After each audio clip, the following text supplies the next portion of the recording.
বহু আগে, গত ইলেকশনের আগে যুগান্তরে লিখেছিলাম যে ভূ রাজনীতির ফাঁদে বাংলাদেশ। আমার মনে হয় সেটা এখন কার্যকরী হতে যাচ্ছে। এখন পুরোপুরি ফাঁদে বাংলাদেশ পড়েছে। যতক্ষণ পর্যন্ত আমেরিকা এবং ভারত যতক্ষণ পর্যন্ত তাদের টার্গেট অ্যাচিভ করতে না পারবে ততক্ষণ পর্যন্ত এই বাংলাদেশে শান্তি আসতে দিবে না। ধরেন আর্মির কথা যেটা বলেছেন, আর্মিতে ধরেন আমার তো আত্মীয় স্বজন ছিল, এখন নাই। কারণ আমার কারণে, আমার গুণের কারণে তারা সব প্রমোশন হয় নাই, চলে গেছে বিদেশে, কেউ বাইরে বিদেশি ফার্মে চাকরি নিছে। যাই হোক, যেটা হচ্ছে আর্মিতে কিন্তু সুপিরিয়র রেসপন্সিবিলিটিটা মূল। যা অর্ডার দেবে সিনিয়র, জুনিয়র তাই মানতে হবে। এখানে কিন্তু এইটা নাই যে জুনিয়র যে অর্ডার মানবে, কিন্তু ওই জুনিয়র যদি কোনো অঘটন ঘটায় তার জন্য কিন্তু আবার কোর্ট মার্শাল আছে। ভারতে কিন্তু কোর্ট মার্শালে যদি কারো বিচার হয় সেটা সিভিল আদালতে যেতে পারে, আইন আছে, কিন্তু বাংলাদেশে সেটা নাই।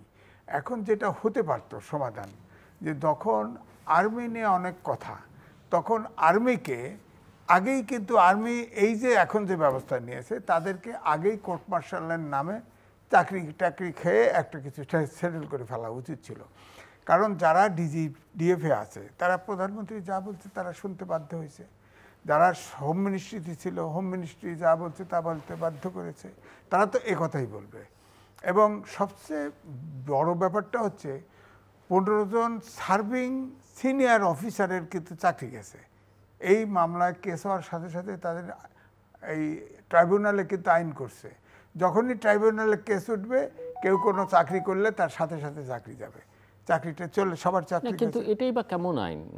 বিচারে প্রমাণিত হবার আগে একজনকে আপনি না, এটা তো আমরা কোনো ডেমোক্রেটিক গণতান্ত্রিক আইনের ভিতরে জুডিশিয়াল প্রসেসের তো একটা সাধারণ নর্মস হচ্ছে কেউ যতক্ষণ পর্যন্ত আদালত কর্তৃক দোষী সাব্যস্ত না হবে ততক্ষণ পর্যন্ত সবাই ইনোসেন্ট। আমাকে আত্মপক্ষ সমর্থনে সেটা তো আছে, সেটা তো আছে। আপনি ইনোসেন্ট হিসেবে বলছি যে এটা তো ধরেন শেখ হাসিনার সময়ে ট্রাইব্যুনাল করা, কাদের মোল্লার সেটা তো যাবজ্জীবন হয়েছিল, সেটাকে ফাঁসিতে, হ্যাঁ, একটা মব তৈরি করে আপনার আইন পরিবর্তন করে আপিল করার সুযোগ নিয়ে সুপ্রিম কোর্ট থেকে তাকে ফাঁসি দেওয়া হলো। তো এটা তো ট্রাইব্যুনাল তো সরকার যা চায় সেইভাবে খেলে, সেইভাবে আইন করে। ট্রাইব্যুনাল তো পরেও আইন করছে, শেখ হাসিনার সময় করছে, এখনও করছে।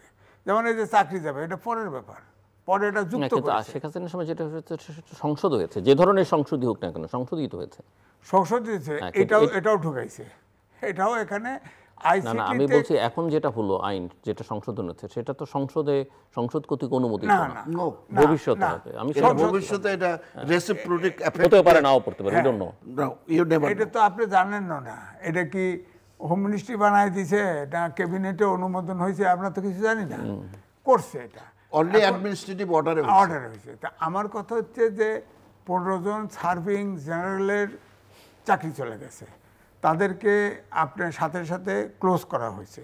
একজন এলপিআরে ছিল, আর বাকিরা ধরেন বাইরে চলে গেছে। ওই যে উপদেষ্টা ছিল আর্মি, সে তো লন্ডনে আছে আমি জানি।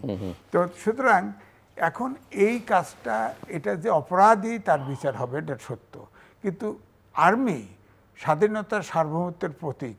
আপনার আর্মিটাকে একসময় ধরেন পুলিশ নষ্ট হয়ে গেছে, পুলিশকে ধ্বংস করে অভ্যুত্থানের পরপর আপনার 8 তারিখের ওত নিল, এরপরে তো অর্ধেক পুলিশ স্টেশন আর্মি অস্ত্র লুট হয়ে গেছে, পুলিশ হত্যাও করা হয়েছে, এগুলোর তো বিচার হলো না। অর্থাৎ পুলিশ শেষ, এখনও পুলিশ সোজা মাজা সোজা করে দাঁড়ায় নাই।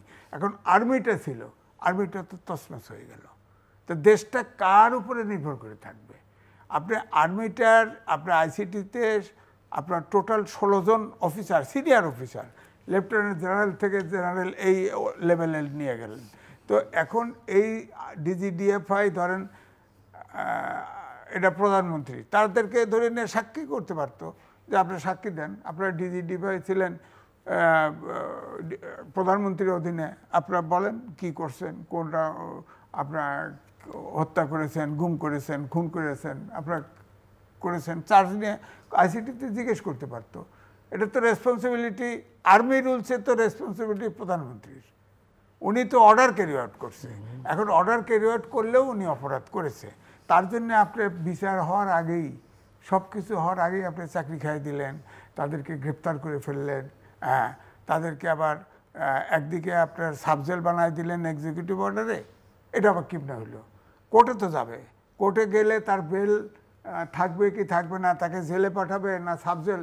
হ্যাঁ, শেখ হাসিনা বেলও দিতে পারতো। হ্যাঁ, শেখ হাসিনা, বেগম জিয়া তারাও তো সাবজেলে ছিল, তাই না? সেরকম কোর্ট ডিসাইড করে দিত, তখন এটা সাবজেল হতে পারতো। এটা তো আমার কাছে মনে হচ্ছে তাদের সুবিধা মতো একটা গেমের অংশ।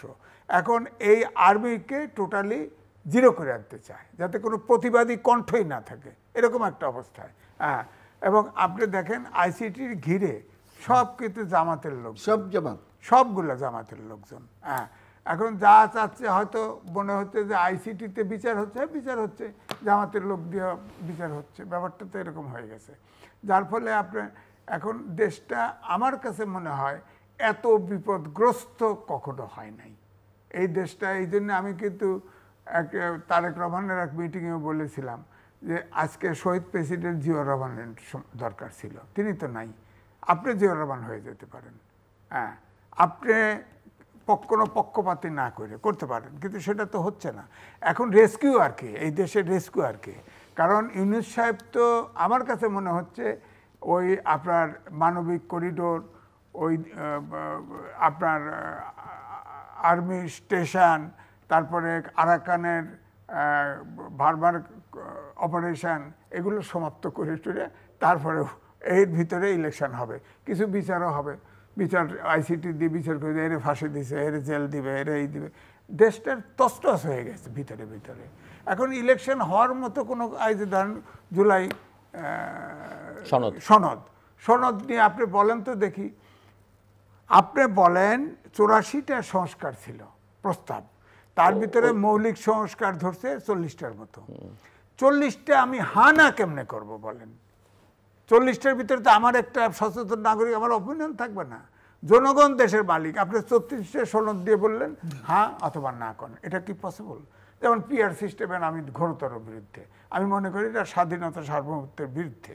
হ্যাঁ, এটা এখন হতে যাওয়া যাবে না। আমি লিখেছি সমকালে হেডলাইনের নিচে ফার্স্ট পেজে ছবি দিয়ে দিয়েছে, আমি বলেছি উচ্চ মানের গণতান্ত্রিক চর্চা যদি থাকে তাহলে এটা সম্ভব, আদারওয়াইজ নট।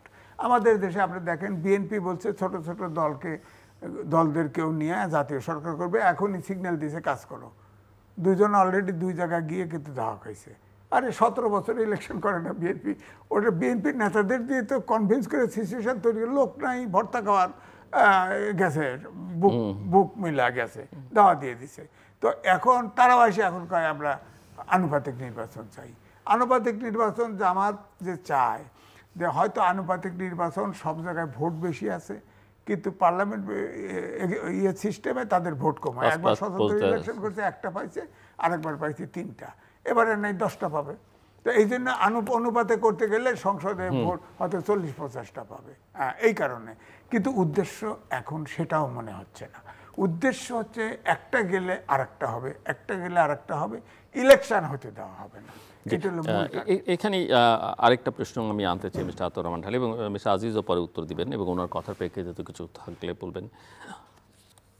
সরকার যেটা আছে, এই সরকারটা নিয়েও কিন্তু এখন নানা রকমের প্রশ্ন উঠতে শুরু করেছে। বিএনপি একসময় প্রশ্ন তুলেছে, পরে আবার তারা সরকারের প্রশংসায় ব্যস্ত হয়ে পড়েছে, আপনার দল। এখন আবার বলছে যে উপদেষ্টাদের কেউ ষড়যন্ত্র, সন্দেহজনক তাদের ভূমিকা। ওদিকে জামাতের নায়েবে আমির বলছেন যে এদের কল রেকর্ড পর্যন্ত আছে, এরা কি ষড়যন্ত্রে লিপ্ত। এনসিপি বলছে এরা সেফ এক্সিট পাবে না, এদের নানা রকমের বিষয়, এবং উপদেষ্টাদের অনেকের দুর্নীতি নিয়ে সামাজিক যোগাযোগ মাধ্যম, কোনো পত্রপত্রিকায় নানা রকমের খবরও হচ্ছে। এবং সব মিলে এখন বিভিন্ন দল এই উপদেষ্টা পরিষদকে যেভাবে নানা অভিযোগে অভিযুক্ত করছে, সেটা দেখে কি মনে হয় যে আসলে এই উপদেষ্টা পরিষদ এবং প্রফেসর ইউনূসকেও টার্গেট করে মানুষ যে সব কথাবার্তা বলছে, তাদের পক্ষে আসলে আর নির্বাচন করা সম্ভব? বা যে ধরনের নির্বাচনের জন্য বাংলাদেশের মানুষ গত 15 বছর লড়াই করেছে, রক্ত দিয়েছে, সেই নির্বাচন, নাকি আমরা আরেকটা মকারি দেখবো, আরেকটা ফার্স্ট সিলেকশন দেখব? আমার ধারণা, যদিও আপনার দলের যে প্রবণতা আমরা লক্ষ্য করছি তাতে দেখা যাচ্ছে একটা নির্বাচন হলেই হলো কোনো রকমে আমরা যাই হোক, আমি ওই জায়গায় যাব না। আমার ধারণা মানে ইউনূস সাহেব নিজেও যদি প্রশ্নের ঊর্ধ্বে থাকতো, আমি উপদেষ্টাদের বাদ দিলাম, তাদের তো নিয়ে প্রশ্নের শেষ নেই। ইউনূস সাহেব প্রথমে যে অনৈতিক কাজটা করলেন, ওনার সবসময় নজর থাকে ট্যাক্সের দিকে। এই সারা জীবনে ট্যাক্স কোন আন্দা ফাঁকে দিবে, এবং 600 কোটি টাকা উনি কোন ইয়েতে মাফ করাইলেন? গ্রামীণ ব্যাংকের। গ্রামীণ ব্যাংকের। এত বড় অনৈতিক কাজটা যেখানে ওই উপদেষ্টা পরিষদের প্রধান হয়ে বসে দেখি, সেদিনই তো সে উপদেষ্টা পরিষদে থাকার যোগ্যতা। না, তারপরে তার বিরুদ্ধে তো মামলা ছিল, হ্যাঁ, সে মামলা মামলা ছিল। প্রত্যাহার করছে হ্যাঁ, এটার মামলাও ছিল, বিচারের কোর্ট থেকে না। না অ্যাডমিনিস্ট্রেটিভ অর্ডারে হ্যাঁ, এটা সেটা করছে। তো ওনার যাকে আমরা মানলাম বিচারক, এত 16 বছরের পরে আইনা উনি প্রথম কাজটাই করে, সেদিনই তো উনি একটি সুস্থ সূক্ষ্ম নিরপেক্ষ নির্বাচন করার উনি গ্রাউন্ডটা হারায় ফেললেন। ওনার দেখা দেখি ওনার এই উপদেষ্টা পরিষদের বিরুদ্ধে শত শত কোটি টাকার দুর্নীতির অভিযোগ আছে, তারপরে এই ছাত্রদের বিরুদ্ধে দুর্নীতির অভিযোগ আছে। তারা তো নির্বাচন নিয়ে ব্যস্ত না, তারা একটা গণঅভ্যুত্থানের মাধ্যমে একটা সুযোগ পাইছে, সেই সুযোগের সদ্ব্যবহার করার জন্য এখানে কোটি কোটি আওয়ামী লীগ কোটি কোটি টাকা বানায় নিছে, হ্যাঁ, এবং এরাও কোটি কোটি